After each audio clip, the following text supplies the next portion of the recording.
Assalamualaikum warahmatullahi wabarakatuh. Pada video kali ini saya akan membahas tentang masalah ada berita bahwa OJK sebut ada 16 pinjol aplikasi pinjol yang terancam ditutup. Terus bagaimana nasib yang sedang gagal bayar? Simak video ini sampai habis. Teman-teman, perusahaan pinjol atau pinjaman online telah menjadi bagian integral dari ekosistem keuangan di Indonesia nih dalam beberapa tahun terakhir. Nah, dikenal juga sebagai fintech lending. Mereka itu menyediakan pinjaman tanpa anggunan melalui platform digital. Nah, meskipun menjadi alternatif bagi individu dan bisnis kecil yang kesulitan mendapatkan pinjaman dari bank, pertumbuhan industri ini ternyata juga membawa sejumlah masalah besar. Beberapa di antaranya termasuk praktik pinjol yang tidak bertanggung jawab dan tingginya suku bunga. Ada suatu berita yang saya baca pada tahun 2024, sejumlah perusahaan pinjol di Indonesia mengumumkan penutupan mereka. Alasan penutupan bervariasi ya, mulai dari tekanan regulasi hingga masalah keuangan internal. Nah, beberapa perusahaan bahkan melakukan praktik peminjaman yang merugikan konsumen pinjolnya. Penutupan pinjol oleh OJK sendiri terjadi karena berbagai alasan nih. Salah satunya ketidakmampuan memenuhi target ekuitas minimum sebesar 2,5 miliar rupiah. Nah, sebagai hasilnya, ada 16 pinjol yang belum memenuhi syarat tersebut dan mendapatkan teguran dan berpotensi akan ditutup sama OJK.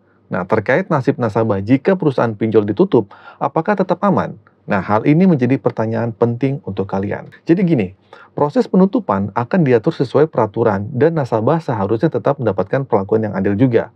Namun penting bagi nasabah untuk mengambil langkah-langkah untuk melindungi kepentingan mereka, seperti menyimpan bukti transaksi dan menghubungi pihak yang berwenang untuk mendapatkan informasi yang lebih lanjut. Nah, ada juga menyebutkan kalau bangkrut ya udah nggak usah dibayar, ya udah nggak apa-apa. Kita mau bayar kemana? Toh perusahaannya sudah bangkrut. Itu pun ada alasannya seperti itu. Nah, itu dikembalikan ke diri kalian masing-masing. Jadi semua pihak terlibat, baik perusahaan pinjol maupun regulator, diharapkan untuk bekerja sama guna memastikan bahwa penutupan dilakukan dengan transparan bagi semua pihak yang terkait. Nah, berdasarkan laporan dari kompas.com yang saya baca, OJK menyatakan bahwa 16 penyelenggara fintech atau peer-to-peer lending ini belum memenuhi ketentuan ekuitas minimum sebesar 2,5 miliar rupiah.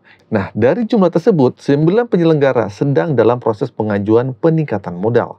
Dan faktanya juga, selama Januari 2024, OJK memberlakukan sanksi administratif kepada 25 penyelenggara fintech peer-to-peer lending atas pelanggaran terhadap peraturan OJK yang berlaku. Nah, sanksi tersebut termasuk 31 teguran dan peringatan tertulis dengan ancaman penutupan bagi perusahaan yang tak memenuhi ketentuan tersebut. Sehubungan dengan nasib nasabah yang gabai jika perusahaan ditutup, menurut hukum online.com yang saya baca, mereka katanya masih memiliki kewajiban untuk membayar utang kepada debiturnya.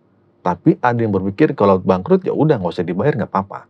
Itu saya balikan ke diri kalian masing-masing. Utang piutang dianggap sebagai perjanjian hukum di antara debitur dan kreditur yang tidak tergantung pada status perusahaan pinjol. Namun nih, nasabah galbay pinjol juga memiliki hak untuk mendapatkan perlindungan hukum juga jika perusahaan pinjol melakukan penagihan yang melanggar aturan, seperti penyebaran data pribadi, intimidasi, atau penerapan bunga yang nggak wajar, ya, atau bunganya tinggi banget dan tidak sesuai dengan peraturan.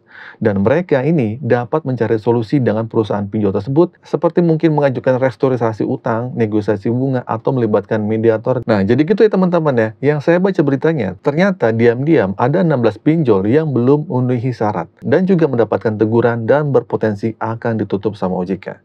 Oke, singkat saja informasi kali ini, semoga informasi ini bermanfaat. Akhir kata dari saya, Assalamualaikum warahmatullahi wabarakatuh.